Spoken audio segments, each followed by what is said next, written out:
اعوذ باللہ من الشیطان الرجیم بسم اللہ الرحمن الرحیم الحمد للہ الذی نزل الفرقان علی عبدہ لیکون للعالمین نذیرا والصلاة علی من جعلہ شاہدا ومبشرا ونذیرا وداعیا الی اللہ بإذنہ وسراجا منیرا وعلی آلہ الذین اذھب اللہ عنہم الرجس وطہرہم تطہیرا اللہم صلی علی محمد وآل محمد وعجل فرجہم ولعنۃ اللہ علی اعدائہم اجمعین من یومنا ھذا الی قیام یوم الدین رب اشرح لی صدری ویسر لی امری واحلل عقدۃ من لسانی یفقہوا قولی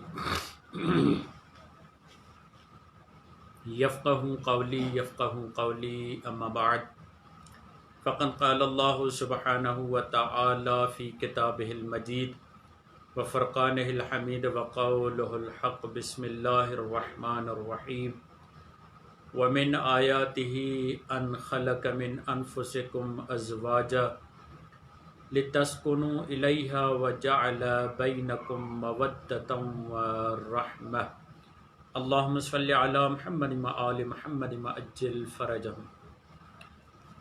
ناظرین محترم، زوجہ غلام حسین شیخ کے ایصال ثواب کی مجلس ہے، گرچہ آج کی شب ایک اعتبار سے بہت ہی عظیم شب ہے، ولادت امام رضا علیہ الصلاۃ والسلام کی شب ہے۔ اس شب سے ہم توسل کرتے ہوئے آغا غلام حسین شیخ کی مرحومہ کے لیے ذکر اہل البیت کرتے ہیں تاکہ امام رضا کی تعلیمات اور امام رضا کے ذکر کے ذریعے اس مرحومہ کی روح کو ثواب ایصال کیا جائے۔ توجہ فرمائیں کہ پروردگار عالم نے بہت ساری نشانیاں اس جہان میں رکھی ہیں اور سورہ روم میں پروردگار عالم اپنی نشانیوں کو گنوا رہا ہے۔ اس میں جو اللہ نے اپنی آیتوں اور اپنی نشانیوں میں جس چیز کو قرار دیا ہے وہ قرار یہ دیا ہے کہ ومن آیاتہ، اور اللہ کی نشانیوں میں سے ان خلق من انفسکم ازواجا، کہ پروردگار عالم نے تمہارے ہی نفسوں سے جوڑے بنائے، یعنی مرد اور عورت یہ ایسا جوڑا ہے جسے پروردگار عالم نے آیت قرار دیا ہے، خداوند متعال نے نشانی قرار دی ہے۔ اور آیت کا مطلب یہ ہوتا ہے جو انسان کو خدا کی طرف لے جائے، یعنی زوجیت ایک ایسا تعلق ہے جو انسان کو خدا کی طرف لے جاتا ہے۔ یہی وجہ ہے کہ جب امام علی علیہ الصلاۃ والسلام اور حضرت فاطمہ زہرا صلوات اللہ تعالیٰ علیہا کا ازدواج ہوا تھا، اور جب حضرت فاطمہ زہرا کی رخصتی ہوئی تھی تو دوسرے دن جب رسول خدا نے حضرت مولا کائنات امیر المؤمنین سے یہ سوال کیا کہ آپ نے کیسا زہرا کو پایا، تو اس وقت مولا کائنات نے یہ ایک عجیب جواب دیا۔ عجیب بمعنی این تھا کہ کیونکہ معمولی طور پر مجمع میں تو یہ سوال کرنے والا نہیں ہوتا کہ آپ نے زوجہ کو کیسا پایا، مگر رسول خدا نے مجمع میں سوال کیا۔ مجمع میں سوال کرنے کا مطلب یہ تھا کہ رسول خدا یہ بتانا چاہ رہے تھے کہ جو تمہاری نظر میں شادی کا ہدف اور مقصد ہے وہ اس کو ختم کرنا چاہ رہا ہوں۔ تمہاری نظر میں شادی کا مقصد اور ہدف یہ ہے کہ شاید تم یہ سمجھتے ہو کہ اس سے جنسی تسکین کی جائے، اس کے ذریعے سے یہ بھی ایک ذریعہ ہے، مگر اس کا ہدف یہ نہیں ہے۔ تو وہاں پر مولا کائنات نے ایک خوبصورت جواب دیا۔ مولا کائنات یہ فرمانے لگے کہ نعم العون بطاعت اللہ، میں نے زہرا کو اپنے لیے اللہ کی عبادت میں مددگار پایا۔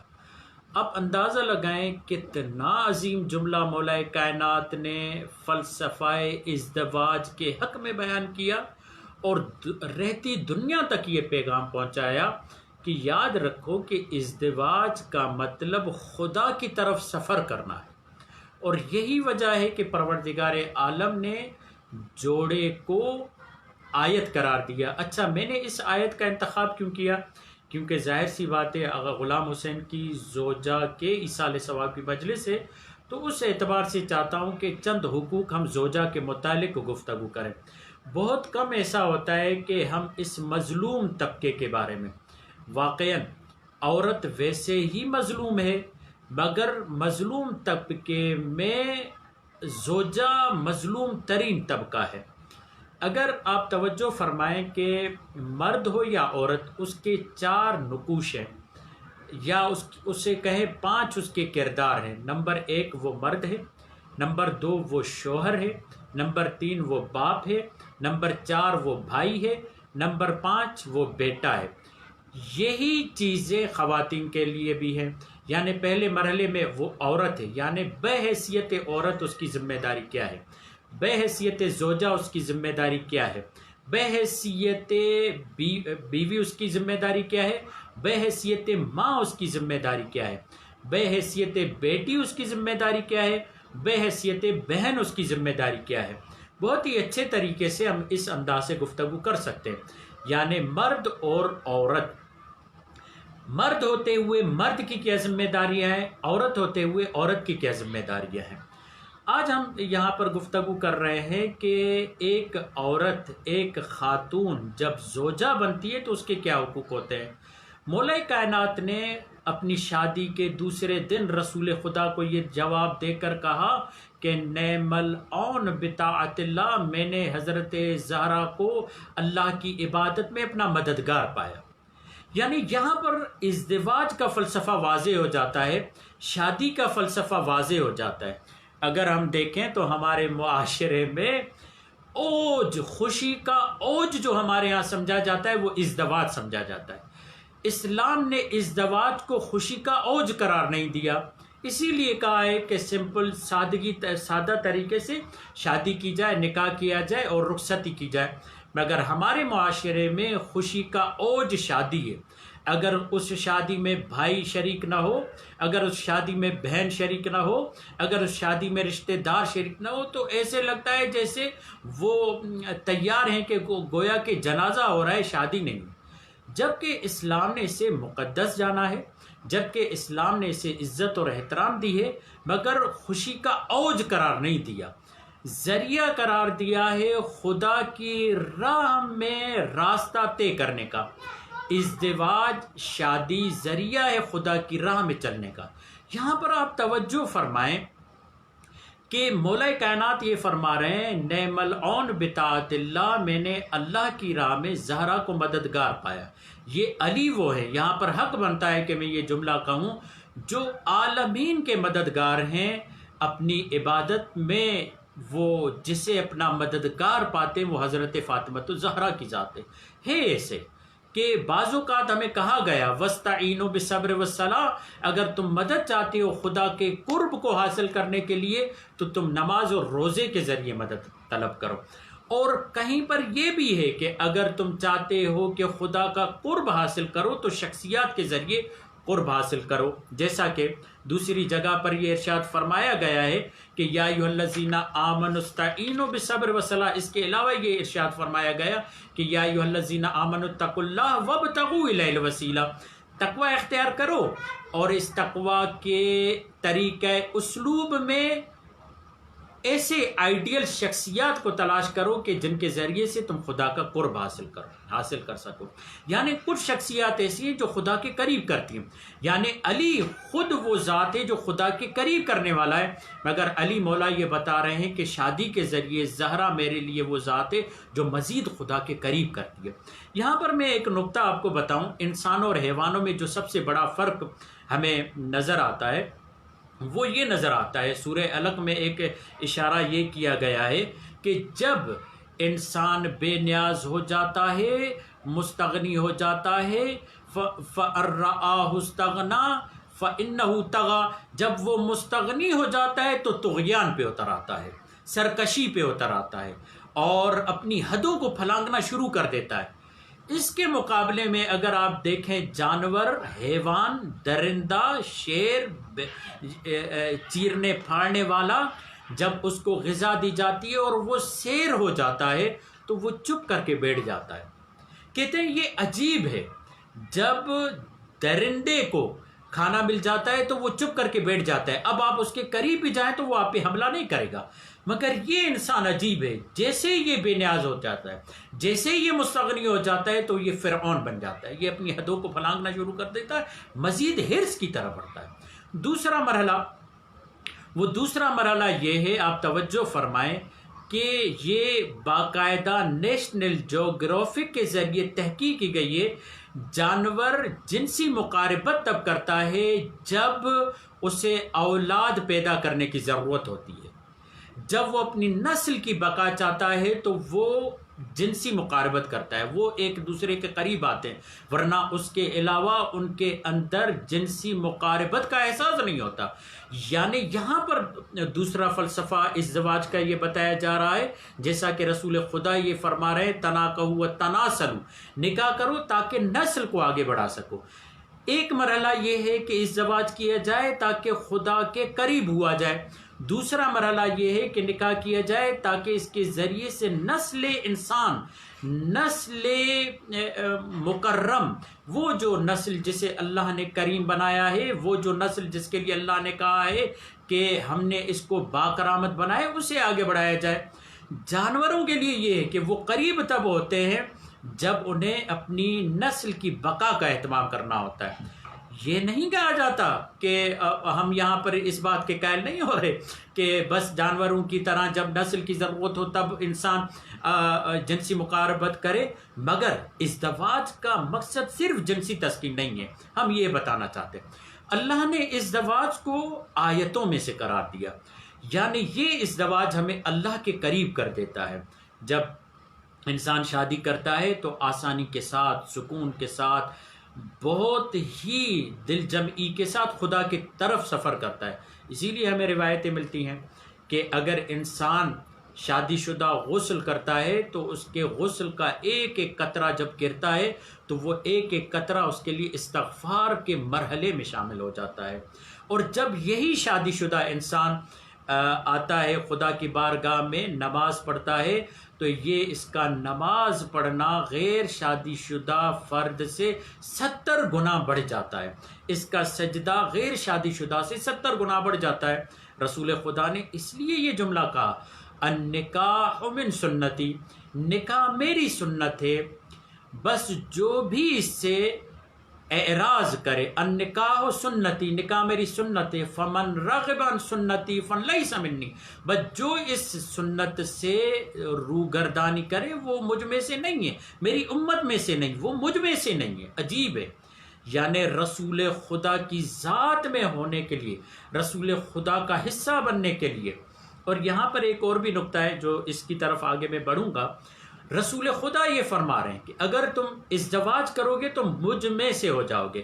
ہم ہی تو ممبروں پہ کہتے ہیں، رسول خدا نے کہا السلمان منا اہل البیت، سلمان ہم اہل البیت میں سے ہیں، مگر رسول خدا یہ فرما رہے ہیں کہ اگر تم مجھ میں سے ہونا چاہ رہے ہو اور میری سنت پر عمل کرنا چاہ رہے ہو، میرا حصہ بننا چاہ رہے ہو تو ہاں، النکاح سنتی فمن رغب عن سنتی فلیس منی، وہ مجھ میں سے نہیں ہے۔ یعنی رسول خدا یہ بتا رہے ہیں کہ اگر تم ازدواج کرو گے تو مجھ میں سے ہو جاؤ گے۔ یہاں پر رسول خدا کا ایک دوسرا بھی فرمانا میں نظر میں آتا ہے۔ رسول خدا فرماتے ہیں میری امت کے بدترین افراد وہ ہیں اور ان کو میں عیسائی مکتب کا راہب شمار کرتا ہوں، عیسائیوں کا پادری شمار کرتا ہوں جو ازدواج نہیں کرتا۔ ازدواج کی اتنی زیادہ اہمیت ہے۔ اب یہاں پر ایک نقطہ، اور جب بھی یہ معاملہ آتا ہے اس کو میں بیان کرتا ہوں، وہ یہ ہے کہ آپ دیکھیں انا اعطیناک الکوثر، یہ جو کوثر کا مصداق ہے کون بنے؟ رسول خدا۔ کس کے ذریعے؟ حضرت فاطمہ الزہرا کے ذریعے۔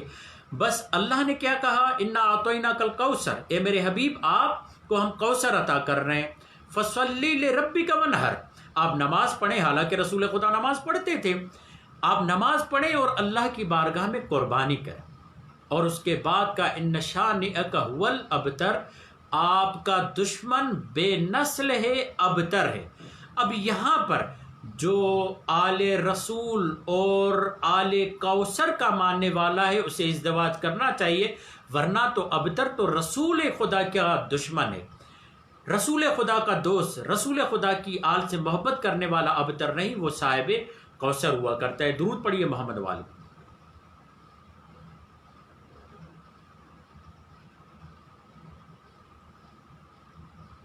اللہم صلی علی محمد وعلی محمد مجل فرجہ۔ تو مظلوم ترین طبقہ جو ہمارے معاشرے میں ہے وہ عورت، اور عورت میں بھی مظلوم ترین طبقہ زوجہ کا ہے۔ تو پروردگار عالم کیا کہہ رہا ہے؟ اللہ نے تمہارے لیے جوڑی بنائی تمہارے نفسوں میں سے۔ کیا پروردگار، یہاں دیکھیں پروردگار عالم نے بڑی خوبصورتی سے عورت کے مقام کو بیان کیا ہے، کیونکہ پروردگار عالم کو معلوم ہے کہ جو مظلوم ترین طبقہ قرار پاتا ہے وہ عورت ہے، تو اللہ نے اس کے قدر اور شناسائی کروانے کے لیے کہا لِتَسْكُنُوا إِلَيْهَا، تم اس کے ذریعے سے سکون حاصل کرتے ہو۔ ابھی 1 گھنٹہ 1.5 گھنٹہ پہلے ہم نے مجلس پڑھی، اس میں یہ نقطہ بیان کیا کہ یاد رکھیں خودکشی کی طرف بڑھنے کا ایک سبب یہ بھی ہے کہ انسان خاندانی طور پر اپنے تعلقات کو درست ایسٹیبلش نہ کر سکے۔ اگر اس نے خاندانوں کے ساتھ، اپنے خاندان کے ساتھ صحیح طور پر رابطہ تعلق درست طور پر استوار نہیں کیا تو وہ اندر سے تنہائی کا شکار ہو جائے گا، اور نہ صرف تنہائی کا شکار ہوگا بلکہ ناکامی میں چلا جائے گا، اور یہ وجہ بنے گی۔ یاد رکھیے دنیا جہان کے لوگ خوش ہوں آپ سے، اگر آپ کے خاندان کے لوگ آپ سے خوش نہیں، اگر آپ کے فیملی ممبرز آپ سے خوش نہیں، اگر آپ کی اولاد آپ سے خوش نہیں، اگر آپ کی اولاد آپ سے پیار و محبت کے ساتھ آپ اس کے ساتھ پیش نہیں آتے، تو آپ کے وجود میں سکون حاصل نہیں ہو سکتا۔ اگر وجود میں خوشی چاہتے ہیں، وجود میں تراوٹ چاہتے ہیں، وجود میں تسکین چاہتے ہیں، تو اپنے خاندان والوں کے ساتھ اچھا سلوک کریں۔ یہی وجہ ہے حتیٰ کہ بچے کے دل کو راضی رکھیں۔ ایک خاتون مریض ہوئی، اتنی مریض ہوئی کہ اس کا علاج نہیں ہو رہا، بخار ہے کہ جانے کا نام ہی نہیں لے رہا۔ وہاں پر ایک بہت ہی بزرگ عارف اس خاتون سے ملاقات کرتے ہیں، یہ جاتی ہے اس کے پاس، اس خاتون کو وہ عارف یہ جملہ کہتے ہیں کہ اگر تم چاہتی ہو کہ تمہارے وجود سے بخار دور ہو جائے تو جاؤ اپنے بچے پر شفقت کرو، پیار کرو۔ کہا جب تم نے اس کو مارا تھا تو اس کا دل ٹوٹ گیا تھا، اپنے بچے کو تم نے مارا، اس کا دل ٹوٹ گیا، اس کی وجہ سے اللہ نے تمہیں بخار دیا ہے۔ ہم یہ سمجھتے ہیں یہ بچے ہماری ملکیتیں، نہیں، یہ ہماری ملکیت نہیں ہے، یہ اللہ کی امانت ہے، ہمارے پاس اللہ کی امانت ہے۔ بس مطمئن زندگی وہ گزارتا ہے جس کی ازدواجی زندگی بہت اچھی، جو گھر والوں کے ساتھ بہت اچھا، جو اپنے خاندان والوں کے ساتھ بہت اچھا چلتا ہو۔ اگر اپنے خاندان والوں کے ساتھ اس کا تعلق، اس کا ربط، اس کا سلیقہ درست نہیں ہے تو یقین جانیے اس کی زندگی میں اطمینان نہیں ہے۔ لِتَسْكُنُوا إِلَيْهَا، اس کے ذریعے سکون حاصل کرو۔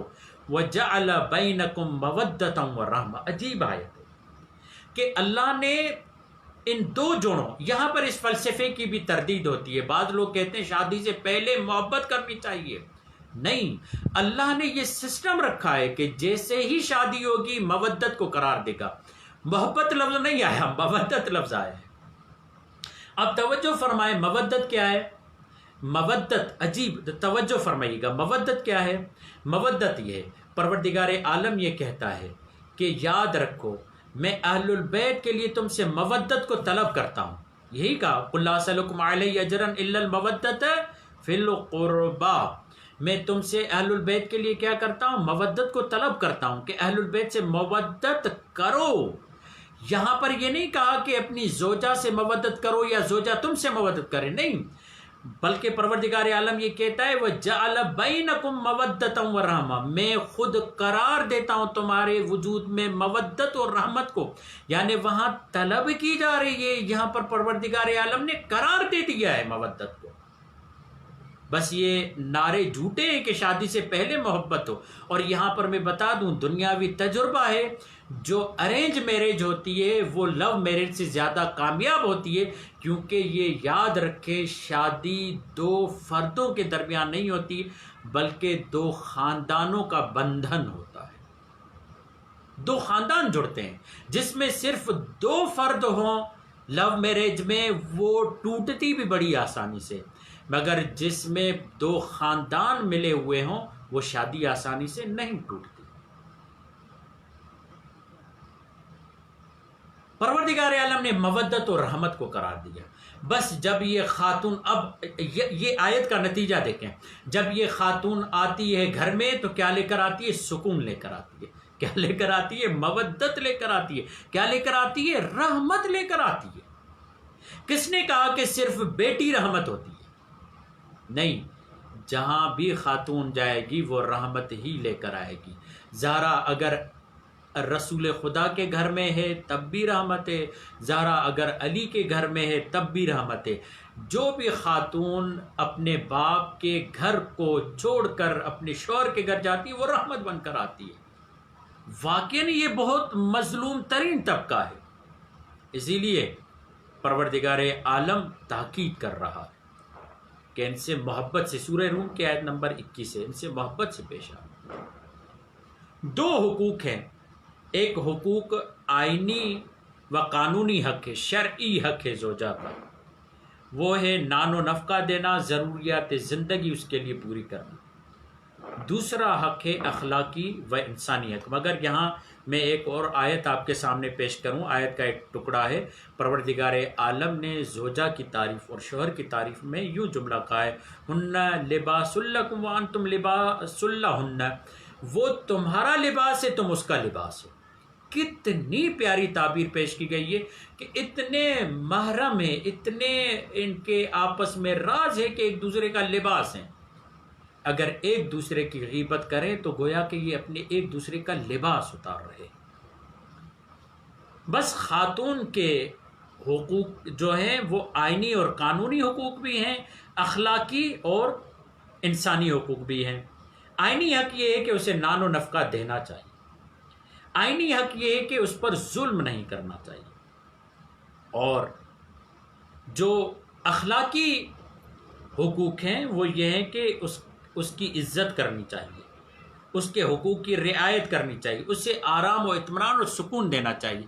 یہاں پر یہ ضرور یاد رکھیں، بس یہ مطلب میں بیان کروں گا، یہاں پر یہ ضرور یاد رکھیں اگر آپ کرمنالوجی میں جائیں گے اور اس کے اسباب میں جائیں گے.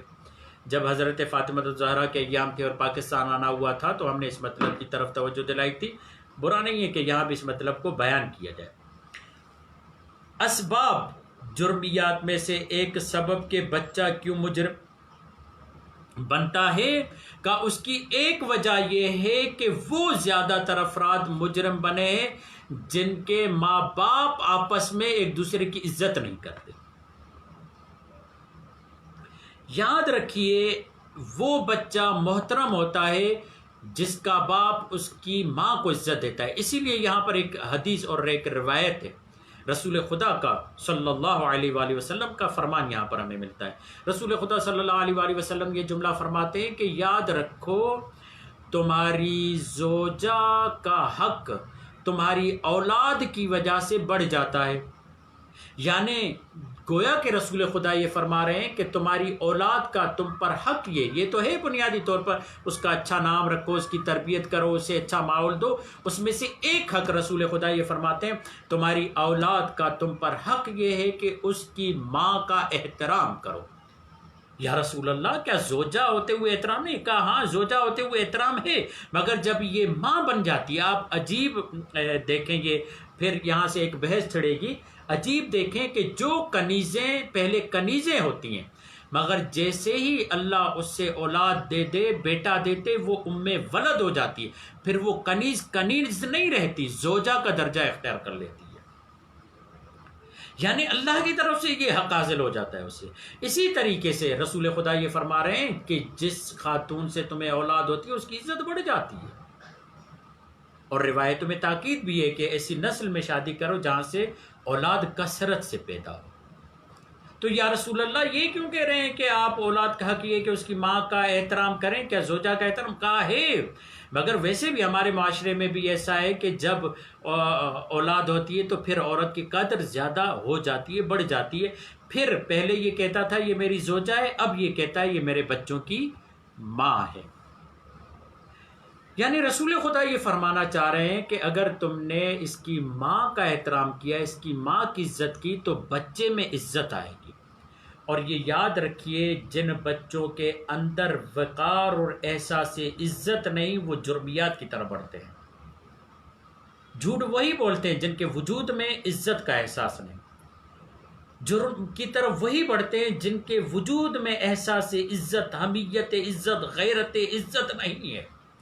اس لیے اس کی ماں کو عزت جب دیں گے تو وہ خود اپنی عزت کو محسوس کرے گا، پھر وہ باوقار شخصیت بن کر آگے آئے گی. خواتین کو عزت دو، اس کا خیال رکھو. اس کی نازیبا حرکات، اگر خدا نخواستہ خاتون سے نازیبا حرکات سرزد ہو جائیں تو اس کو برداشت کرو. رسول خدا فرماتے ہیں تم میں سے بہترین آدمی وہ ہے جو اپنے خاندان والوں کے لیے بہترین ہے، اور میں تمہارے درمیان اپنے خاندان والوں کے لیے سب سے بہتر ہوں. اللہ اکبر. کامیاب انسان، بہت سارے لوگ معاشرے میں کامیاب ہوتے ہیں مگر گھر میں کامیاب نہیں ہوتے. بہت سارے لوگ ایسے ہوتے ہیں جو گھر والوں کو بھی ٹائم دیتے ہیں، معاشرے کو بھی ٹائم دیتے ہیں، مگر خدا کو ٹائم نہیں دیتے. بہت سارے لوگ ایسے ہوتے ہیں جو خدا کو ٹائم دیتے ہیں مگر گھر والوں کو ٹائم نہیں دیتے، معاشرے کو ٹائم نہیں دیتے، اپنے آپ کو ٹائم نہیں دیتے. ان چاروں پہلوؤں میں رسول خدا کی ذات اکمل ہے. اپنے آپ کو بھی ٹائم دے رہے ہیں، خدا کو ٹائم دے رہے ہیں، خاندان والوں کو ٹائم دے رہے ہیں، اور معاشرے والوں کو ٹائم دے رہے ہیں. اور یہاں پر یہ آپ کو بیان کروں، جو خاندانی انسٹیٹیوٹ پہ گفتگو کرتے ہیں اور خاندانی سرکل پہ گفتگو کرتے ہیں، رسول خدا یہ فرماتے ہیں کہ مسجد میں بیٹھنے سے زیادہ ثواب ہے اپنے گھر والوں کے ساتھ بیٹھ کر کھانا کھانا. اللہ اکبر. کتنا عظیم ہے کہ رسول خدا کتنا چاہتے ہیں کہ ہم اپنے گھر والوں کے ساتھ زندگی گزاریں. اور پھر رسول خدا یہ جملہ فرماتے ہیں یاد رکھو تمہاری زوجہ تمہارے لیے گویا کہ اسیر بن کر آئی ہے، اور خدا کے نزدیک بہترین بندے وہ ہیں جو اپنے شریک حیات کے ساتھ نیک سلوک کرتے ہیں. واقعاً یہ مظلوم طبقہ ہے. آپ یہ فکر مت کریں کہ دیہاتی خواتین مظلوم ہیں اور شہری خواتین مظلوم نہیں ہیں. دیہاتی خواتین بھی مظلوم ہیں، شہری خواتین بھی مظلوم ہیں. خاتون جہاں بھی ہو مظلوم ہے. یورپی ممالک میں بھی خاتون مظلوم ہے. امام محمد باقر علیہ الصلوۃ والسلام فرماتے ہیں کہ رسول خدا سے نقل کرتے ہیں کہ آپ نے فرمایا جبرائیل نے عورت کے بارے میں مجھ سے اتنی سفارش کی ہے کہ میں یہ سوچنے لگا کہ طلاق نہیں دی جا سکتی مگر یہ کہ کھلم کھلا گناہ اور ارتکاب ہو. شریک حیات کا بہت بڑا حق ہے. انسان کو چاہیے کہ اپنی شریک حیات کا خیال رکھے. اور پھر رسول خدا یہ فرماتے ہیں کہ یاد رکھو عورت پھول کی مانند ہے، اسے پھول کی طرح رکھو. مرد کو چاہیے کہ عورت کی عزت کرے تاکہ معاشرے میں اس کی عزت ہو. اور اسی لیے رسول خدا فرماتے ہیں کہ اپنی عورت سے محبت کا اظہار کرو. ہمارے ہاں تو یہ تصور ہی نہیں ہے کہ ہم اپنی عورت سے، اپنے رشتہ داروں سے، اپنے بھائی سے، اپنے قریب دوست سے، اپنے بچوں سے محبت کا اظہار کریں. بچوں سے بھی کسی حد تک محبت کا اظہار کیا جاتا ہے جس میں بیٹیوں سے اظہار کیا جاتا ہے، بیٹوں سے تو وہ بھی اظہار نہیں کیا جاتا. زوجہ سے محبت کا اظہار، معصوم یہ فرماتے ہیں اگر تم زوجہ سے محبت کا اظہار کرو تو اس میں پاکیزگی زیادہ آتی ہے، اس میں طہارت زیادہ آتی ہے، وہ کسی اور مرد کا خیال نہیں کرتی. تو آج کی مجلس میں ہم اس بات پر توجہ کریں، وہ یہ ہے کہ معصوم یہ فرماتے ہیں کہ اپنی زوجہ کے ساتھ تعاون کرو، اپنی زوجہ کا خیال رکھو، اور اس کے علاوہ اپنی زوجہ کا احترام کرو. یہاں پر میں چاہتا ہوں کہ ایک روایت آپ کے سامنے بیان کروں جو رسول خدا صلی اللہ علیہ وآلہ وسلم مولا کائنات علی ابن ابی طالب کو یہ جملہ کہتے ہیں، اور یہ جملہ کہتے ہیں کہ اے ابو الحسن مجھ سے سنو، میں وہی کہتا ہوں جس کا مجھے میرے رب نے حکم دیا ہے کہ جو مرد بھی گھر میں اپنی عورت کی مدد کرتا ہے خدا کو اس کے بدن کے ایک ایک بال پر 1 سال کی نماز روزے کا ثواب دیا جاتا ہے. آپ اندازہ لگائیں. اے علی، جو شخص گھر میں بیوی کی مدد کرتا ہے اور مدد کرنے سے کبیدہ خاطر نہیں ہوتا، رنجیدہ خاطر نہیں ہوتا، شرم محسوس نہیں کرتا، دوسرے لفظوں میں خداوند عالم اس کا نام شہیدوں کی فہرست میں لکھتا ہے اور ہر شب و روز میں اسے 1000 شہیدوں کا ثواب عطا کرتا ہے. اس کے ہر قدم پر ایک حج، ایک عمرے کا ثواب لکھتا ہے. اس کے لیے جنت میں اتنے ہی شہر بناتا ہے جتنے اس کے بدن میں رگیں ہوتی ہیں. سختی کرنے والوں کے مذمت میں رسول خدا یہ جملہ فرماتے ہیں، جو شخص بلا خطا اپنی زوجہ کو مارتا ہے قیامت کے دن میں اس کا دشمن ہوں گا. یعنی رسول خدا یہ فرما رہے ہیں، یاد رکھیے خواتین سن لیں، جو زوجائیں ہیں وہ سن لیں. رسول خدا یہ فرماتے ہیں جس شوہر نے اپنی زوجہ پر ظلم کیا، روز محشر سب سے پہلے جو دشمن اس کے سامنے قرار پائے گا وہ میں خود ہوں گا، میں اس کا دشمن. یعنی خواتین کا جو سب سے بڑا حامی ہے وہ رسول خدا ہے. اپنی عورتوں کو مت مارو، کیونکہ جو شخص ناحق اپنی عورت کو مارتا ہے وہ خدا اور رسول کی نافرمانی کرتا ہے. اس شخص کا ہم سے تعلق نہیں ہے جس کے پاس کافی مال و دولت ہو اور وہ اپنی بیوی پر خرچ نہ کرتا ہو، اس کے حق کو ادا نہ کرتا ہو، اس کی زندگی کو تنگی میں گزارتا ہو اور اس کی تنگی میں زندگی بسر کرنے پر اسے مجبور کرتا ہو. بس یہ معروضات تھی کہ زوجہ کا خیال رکھا جائے. اور آپ نے دیکھا کہ کس انداز سے علی نے اپنی زوجہ کا خیال رکھا. مگر ہاں، یہ غیرت مند مرد کے لیے بڑا امتحان ہے. علی جیسے مرد کے لیے جس نے پوری زندگی زہرا کا خیال رکھا اور ایسا خیال رکھا کہ جب بھی زہرا کوئی ضرورت محسوس کرتی، علی بغیر کہے اس ضرورت کو پورا کر دیتے. مگر یہی علی وہ منظر دیکھتے ہیں کہ ان کی زوجہ پر وہ ظلم ڈھایا گیا کہ جسے علی پوری زندگی یاد کر کے گریہ کرتے رہے. اور یہی وجہ ہے کہ ایک مرتبہ جب مولا کائنات راستے سے جا رہے تھے، کسی پوچھنے والے نے یہ پوچھا کہ یا علی ادھر آئیے کہ ہم تبصرہ کر رہے ہیں. کس بات پہ تبصرہ کر رہے ہیں؟ کہا معلوم کر رہے ہیں کہ غریب کسے کہتے ہیں.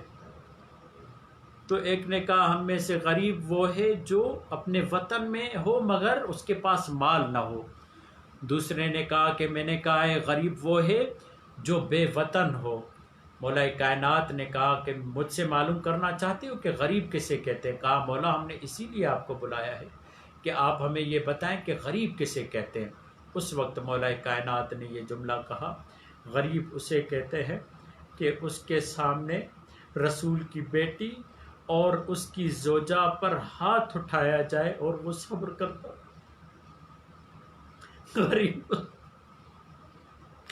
غریب اسے کہتے ہیں کہ علی صرف اسلام کے دفاع میں صبر کرے. اور یہی وہ مرحلہ تھا علی کے لیے.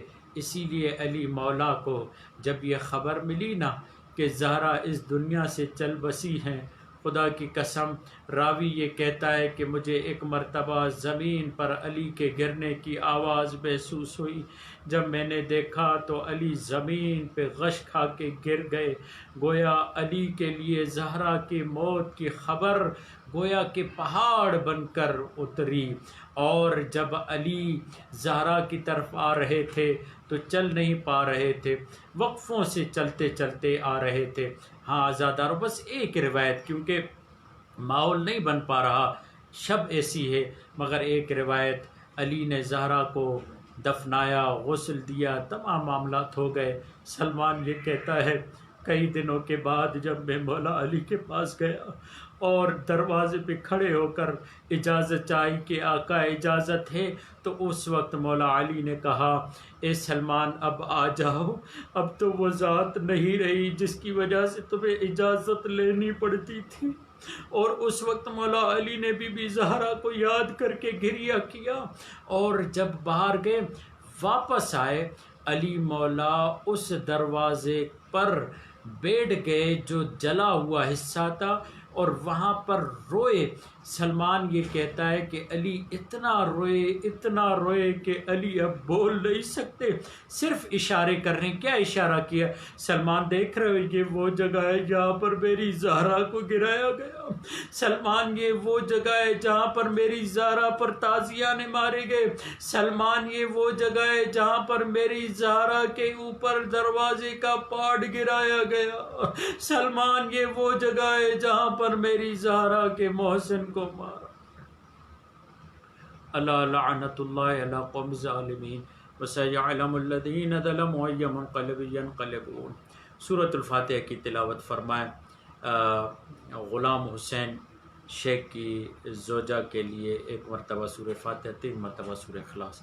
اللہم صلی علی محمد وآل محمد۔ بسم اللہ الرحمن الرحیم، الحمد للہ رب العالمین، الرحمن الرحیم، مالک یوم الدین، ایاک نعبد و ایاک نستعین، اہدنا الصراط المستقیم، صراط الذین انعمت علیہم غیر المغضوب علیہم ولا الضالین۔ بسم اللہ الرحمن الرحیم، قل هو اللہ احد اللہ الصمد لم یلد ولم یولد ولم یکن له کفوا احد۔ بسم اللہ الرحمن الرحیم، قل هو اللہ احد اللہ الصمد لم یلد ولم یولد ولم یکن له کفوا احد۔ بسم اللہ الرحمن الرحیم، قل هو اللہ احد اللہ الصمد لم یلد ولم یولد ولم یکن له کفوا احد۔ اللہم صلی علی محمد وعلی محمد۔ اللہم اغفر للمؤمنین والمؤمنات والمسلمین والمسلمات الاحیاء منهم والاموات، تابع بیننا وبینہم بالخیرات انک مجیب الدعوات انک علی کل شیء قدیر۔ پروردگار اس مجلس کا ثواب سائیں غلام حسین شیخ کے اہلیہ جو مرحوم ہو چکی ہے، پروردگار ان کی روح کو ایصال فرما۔ پروردگار زوجہ غلام حسین شیخ کے درجات میں بلندی فرما، اس کی قبر پر اپنی رحمتوں، عنایتوں، بخششوں کا نزول فرما۔ پروردگار اسے جوار حضرت سیدہ نصیب فرما۔ پروردگار لواحقین کو صبر جمیل کی توفیق عطا فرما، اور پروردگار واسطہ تجھے چاردہ معصومین علیہ السلام کا لواحقین کو مرحومہ کے لیے خیر کثیر انجام دینے کی توفیق عطا فرما۔ امام زمانے کے ظہور میں تعجیل فرما، ہمیں ان کے اعوان و انصار میں شامل فرما۔ ربنا تقبل منا انک انت السمیع العلیم۔